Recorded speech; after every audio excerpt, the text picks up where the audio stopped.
Hello friends, so in this video we are going to learn the Reimer Tiemann reaction. और इस reaction का बहुत ज़्यादा सिग्निफिकेंस है जो क्लास 12 के रिएक्शंस में हम लोगों के ऑर्गेनिक रिएक्शंस में आता है, और उसके साथ साथ इसकी जो मैकेनिज़्म है वो भी बहुत ज़्यादा इंपॉर्टेंट है।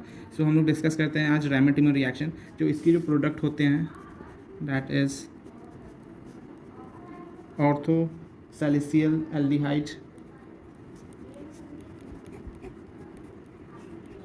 and para salicyl aldehyde, that is ortho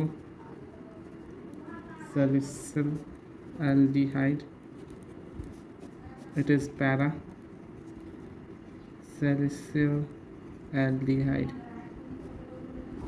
और इस जगह पे जो इस रिएक्शंस में जो हम लोग का ऑर्थो प्रोडक्ट होता है that is a major product and that is the minor product होता है। सो थ्रू मैकेनिज्म हम लोग समझते हैं किस तरीके से ये आगे प्रोसीड होता है। Okay, this is the product which is formed in the Reimer Tiemann reaction. So इसके जो मैकेनिज्म होते हैं वो हम लोग स्टार्ट करते हैं देखना। सो इन मैकेनिज्म सबसे पहले हम लोगों को यहाँ से देखते हैं। सबसे पहले रिएजेंट जो हम लोगों ने क्या लिया, सबसे पहले हम लोगों ने यहाँ जो लिया है डैट इज़ क्लोरोफॉर्म। और ये जो हम लोगों ने लिया डैट इज़ बेस, या फिर KOH हो सकता है, या फिर KOH हो सकता है, या NOH हो सकता है। That is the strong base हम लोगों को लेना है, बस ये चीज़ कंसिडर करना है। सो इसकी सबसे पहली जो रिएक्शन होती है दैट इज़ CCl3 इसकी सबसे पहले इसमें एसिड बेस रिएक्शन होगा। आफ्टर एसिड बेस रिएक्शन यहाँ पर जो है Cl minus this is formed, and इसके बाद यहाँ पर अल्फ़ा एलिमिनेशन होता है। एंड आफ्टर अल्फ़ा एलिमिनेशन एक क्लोरीन हट जाएंगे और यहाँ पर फॉर्म होता है CCl lone pair, and electron जो इसके हैं वो बच जाएंगे एंड Cl माइनस। सो यहाँ पर आप लोग देख रहे हैं एक कंपाउंड यहाँ पर फॉर्म हो रहा है that is CCl2, that is nothing but डाइक्लोरोकार्बीन। ये एक डाइक्लोरोकार्बीन है, इसको हम लोग सिंगलेट कार्बीन भी कहते हैं,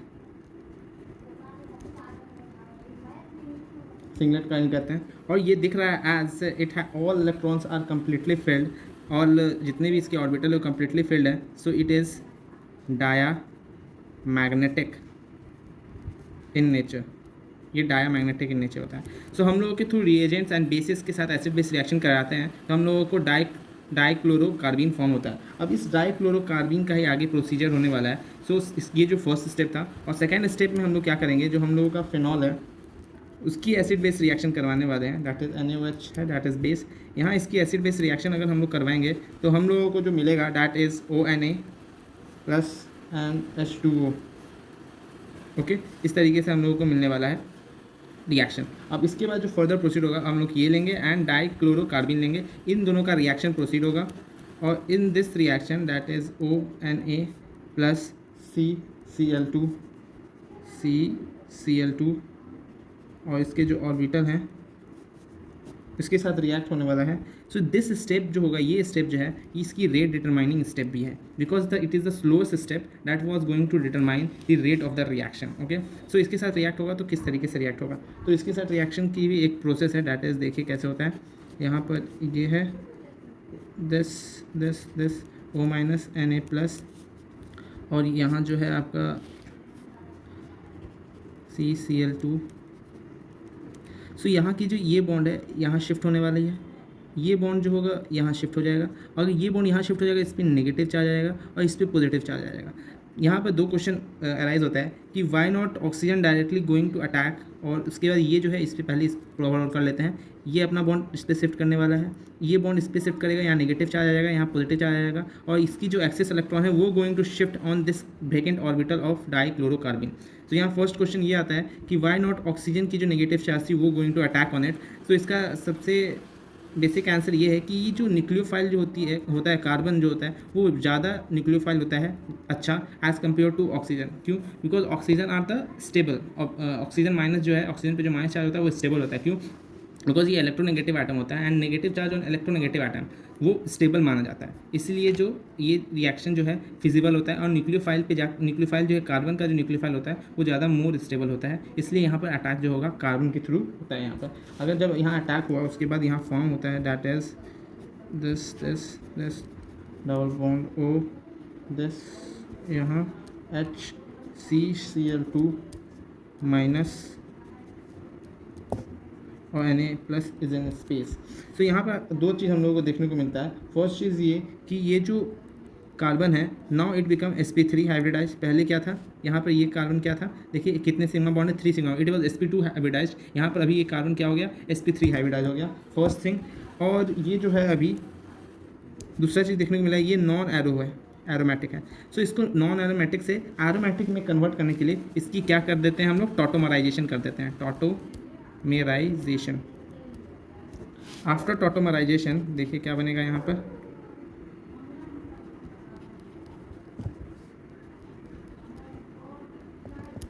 here this kind of alcohol will be formed। यहाँ पर आफ्टर टॉटोमराइजेशन ये अल्कोहल फॉर्म होगा। और आफ्टर अल्कोहल यहाँ पर फिर से दिख रहा है आप लोगों को कि यहाँ पर फिर से acid base reaction will be possible. So now again acid base reaction is possible because इस पर नेगेटिव चार्ज है, इस पर हाइड्रोजन है, मतलब एसिडिक हाइड्रोजन है, तो यहाँ पर एसिड बेस रिएक्शन जो है फिजिबल होगा। आफ्टर एसिड बेस रिएक्शन यहाँ पर हो जाएगा तो आगे किस तरीके से प्रोसीड करेंगे। आफ्टर एसिड बेस रिएक्शन यहाँ पर जो प्रोडक्ट हम लोगों का फॉर्म होने वाला है that is O minus CH Cl। Acid base reaction हुआ, ओके, इसके पास H आ गया एंड O कंप्लीटली हट गया, okay. So this is the acid base reaction. और इसके बाद हम लोग इसमें 2 इक्विवेलेंट ऑफ NaOH यूज़ करेंगे, जो यहाँ पर क्या करने वाला है, SN2 रिएक्शन करेगा। एंड आफ्टर SN2 रिएक्शन यहाँ पर फॉर्म होने वाला है O minus CHOH, okay. And हम लोगों को पता है कि एक सिंगल कार्बन पे 2 OH ग्रुप रहते हैं, मतलब डायोल, मतलब geminal diol is not stable. तो इसमें से हम लोग पानी निकाल देंगे। एंड जब हम लोग इसमें से पानी निकालेंगे तब हम लोगों का फॉर्म होगा lastly that is O minus CHO, okay. और इसमें जब हम लोग एक H प्लस देते हैं then it is formed OHCHO।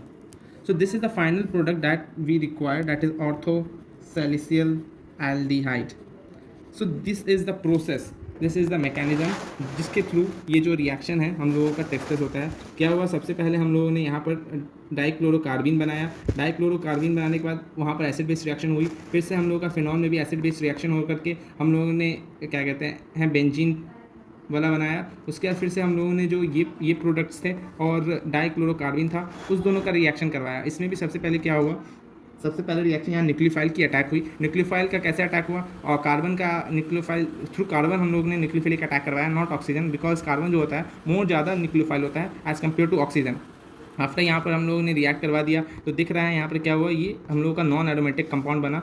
तो non aromatic compound after tautomerisation हम लोगों का ये एरो में कन्वर्ट हो गया, दैट इज फेनॉल में। अब फेनॉल में कन्वर्ट हो गया एंड देन हम लोग को यहाँ दिख रहा है there was a acid base reaction possible, that is intramolecular acid base reaction possible. So हम लोगों ने यहाँ एसिड बेस रिएक्शन करवाया। आफ्टर एसिड बेस रिएक्शन यहाँ हम लोगों ने 2 moles of 2 equivalents of NaOH दिया एंड वो देने के बाद हम लोगों का एल्डिहाइड बना। और एल्डिहाइड बनने के बाद हम लोगों ने इसे H+ दिया तो हम लोगों का ऑर्थोसेलिसियल एल्डिहाइड फॉर्म हो गया। So this is the Reimer Tiemann reaction जिससे हम लोगों का ऑर्थो प्रोडक्ट जो है वो मैक्सिमम आता है। दैट इज हम लोग देखते हैं इसके मेजर वैसे तो पैरा प्रोडक्ट्स भी बनते हैं, तो पैरा प्रोडक्ट इसमें किस तरीके से बनता है, ओके। हम लोग इसमें देखते हैं कि पैरा प्रोडक्ट कैसे बनता है। तो इसमें पैरा प्रोडक्ट सेम ही प्रोसेस है जैसे हम लोगों ने वहाँ पर ये लिया था और इस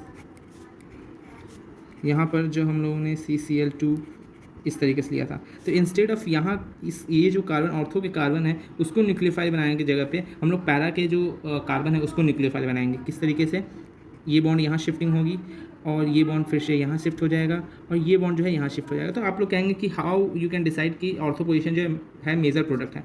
यहाँ पर दिख रहा है कि यहाँ जो अगर ये ऑर्थो प्रोडक्ट होगा तो that is negative charge sigma and this, तो यहाँ पर कॉन्जुगेशन हो रहा है, रेगुलर कॉन्जुगेशन होगा, यहाँ रेजोनेंस होगा, इसलिए मेजर प्रोडक्ट यहाँ फॉर्म होगा। This is the minor product क्योंकि यहाँ regular conjugation through the oxygen के लोन पेयर से नहीं हो पाएगा, तो इसीलिए यहाँ पर इस तरीके की रिएक्शन होगी। और यहाँ की जो कार्बन पे आ जाएगा तो यहाँ नेगेटिव चार्ज आएगा और ये नेगेटिव चार्ज जा करके इसके वेकेंट ऑर्बिटल पे अटैक करेगा। So after attacking this is formed HCCCl2, this is form again. यहाँ देखिए क्या हुआ, similar to the ortho product, यहाँ पर ये भी sp3 हाइब्रिडाइज्ड हम लोगों का बन रहा है और ये भी जो है नॉन एरोमेटिक है। सो इसको एरोमेटिक में कन्वर्ट करने के लिए हम लोग ने इसकी भी क्या कराई, टॉटोमेराइजेशन करवाया। And after tautomerization it will form phenol and CCl2 minus. तो ये जो यहाँ दिख रहा है, this is acidic part, this is a basic part. Why basic part दिख रहा है? ये सबसे पहली बार न्यूक्लियोफाइल तो दिख ही रहा होगा कम से कम, ये एस न्यूक्लियोफाइल है। तो ये बेस कैसे है? बिकॉज ये जो रिएक्शंस हो रहे हैं स्लोएस्ट स्टेप है, जैसे मैंने यहाँ पिछले में बताया था, this is the slowest step. तो इसको काइनेटिकली कंट्रोल प्रोडक्ट नहीं है। इस दो टर्म के बारे में मैंने डिस्कस किया है कि काइनेटिकली कंट्रोल प्रोडक्ट क्या होता है और थर्मोडायनेमिकली कंट्रोल प्रोडक्ट क्या होता है। तो ये स्लोएस्ट स्टेप है, तो हम लोगों को स्टेबल बनाना है, स्टेबल प्रोडक्ट परफॉर्म करना है। सो हम लोग क्या करेंगे, इसको बेसिसिटी के हिसाब से लेकर जाएंगे। अगर हम लोगों को अगर काइनेटिकली कंट्रोल प्रोडक्ट बनाना होता है तो हम लोग इसको न्यूक्लियोफाइल लेते हैं। सो ये बेस है, सो इसको ये इस तरीके से रिएक्ट होगा। सो इसमें ये फॉर्म होने वाला है दिस CHCl2, ये फॉर्म होगा। और उसके बाद फिर से अगेन इसमें 2 इक्विवेलेंट हम लोग NaOH डाल देंगे। सो यहाँ SN2 रिएक्शन होने लगेगी, SN2 रिएक्शन होगा O माइनस एंड यहाँ फॉर्म होगा CHOH OH। और यहाँ पर डायोल फॉर्म नहीं कर सकता, diol will not exist, geminal diol will not exist, so वो रिमूव हो जाएगा। After removing that it will form CHO, और इसमें हम लोग एक H+ दे देंगे तो हम लोगों का required para salicylic acid is form, that is para salicylic acid नहीं, salicyl aldehyde is form, aldehyde is form. So this is the mechanism of forming the para product of the Reimer-Tiemer reaction. Okay, so let's move towards the another thing, that is important points regarding the Reimer-Tiemer reaction. That is the important points of Reimer-Tiemann reaction. Important points of the Reimer-Tiemann reaction. First important point इसकी जो है कि इसमें जो electrophile बनता है that is अ डाइक्लोरोकार्बन। कैसे electrophile मैंने बताया है कि ये सब क्या है, ये न्यूक्लियोफाइल यहाँ बन रहा है, कार्बन इज ए न्यूक्लियोफाइल। या फिर ऑक्सीजन को हम लोग ने बताया कि वाई ऑक्सीजन न्यूक्लियोफिलिक रिएक्शन यहाँ क्यों नहीं कर रहा है, कार्बन से क्यों करा रहा है, क्योंकि बताया क्यों है, क्योंकि ये ज़्यादा न्यूक्लियोफाइल है, वो स्टेबल है, ये अनस्टेबल है, इसलिए ये अच्छा से अटैक करेगा, इसलिए कार्बन से हम लोग अटैक करवाते हैं। So this is the electrophile. इसलिए यहाँ पर जो इलेक्ट्रोफाइल फॉर्म किया है दैट इज डाइक्लोरोकार्बन, जिसको हम लोग CCl2, इसके पास वेकेंट ऑर्बिटल है, एक फुल फिड ऑर्बिटल भी है, that is also called a singlet carbon. First important point. Second important point है इसकी जो मेजर प्रोडक्ट होता है that is ortho. Ortho is its major product. Third is if any group present in ortho position, then para is the major product.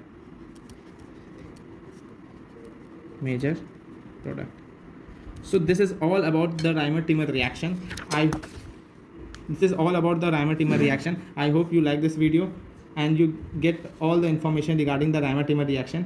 If you want कि I will also make this kind of mechanism type reaction or with, if you want कि मैं इसी तरीके की जो reactions है, particular reactions है, उसकी mechanism के through आपको समझाऊँ, so drop your comment in the comment section.